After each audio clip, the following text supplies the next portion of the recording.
All right, so I'm heading to teach my group class. It is a class that I do for my clients. It's just a free drop-in thing they can come to. Usually 2 or 3 times a month I'll do it. We can just work together, kind of create an environment where people are having common goals, getting their dog around other dogs in a structured way where that's not an easy thing to find. Usually it's just chaos, just like people when they get together. But with my group, it is about structure, dogs being calm, focused, integrated, correcting behaviors, rewarding behaviors, and having owners be present for the hour and a half that we're doing our classes. And we do pack walking, side-by-side obedience, questions answered, pointing out a lot of things on the fly while I'm with my clients, just kind of seeing what they're doing, not doing to help them.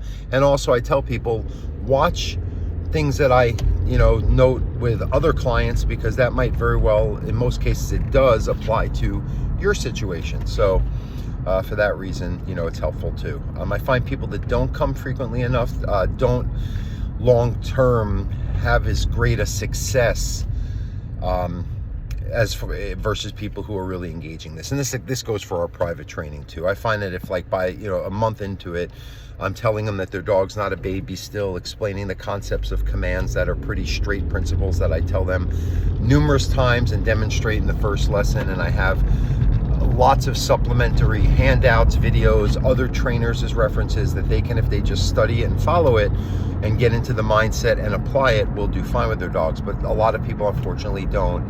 I'm upfront about this. I don't want people to think that it's a surprise that they have to learn how to train their dog. Otherwise, the dog just listens to me.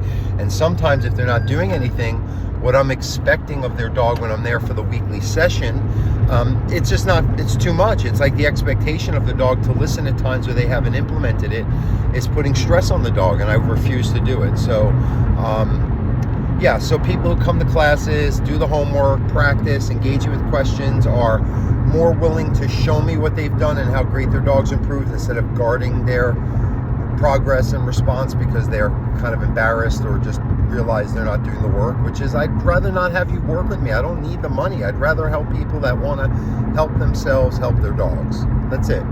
Anyway, I bring my dog Sue. You see his head back there.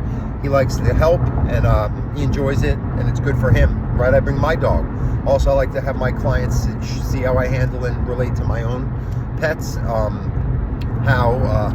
My dog listens. He's not perfect. I show, look, he didn't listen to me there. This is what I do. I'm not perfect. My dog doesn't know I'm a dog trainer. I'm just a guy who lives with him. I have to show him the same thing that anyone else does. And quite honestly, I probably have some little, discrepancies in my communication or how he perceives me, just in how I have to be more self-aware as a dog owner when I'm living in the presence of my dogs. So that's what the classes are for. Hopefully this was a little kind of pep talk for anyone who has a dog in training, my client or otherwise, who has to understand that this is a consistent lifestyle change and a level of awareness whenever you're interacting with your dog, especially if you're dealing with problem behaviors. You have a puppy who's just, pushy, dominant, whatever you want to call it, a working breed, an active breed. You need a plan. You have to take your dog out every day. You have to exercise them, work them, train them. You're not using them for your own psychological needs or emotional fulfillment. I'm sorry. In a lot of cases, if your dog's in training, that has nothing to do with what's needed. I'm sorry. You have to find another route for that while you're giving your dog what they need as their pack leader, owner, person who understands the dynamics of your shared experiences more than they do. And dogs are just doing the best they can try to figure it out. And a lot of times, if they try to do it on their own, you're going to have your behavior issues as an overreaction as a result.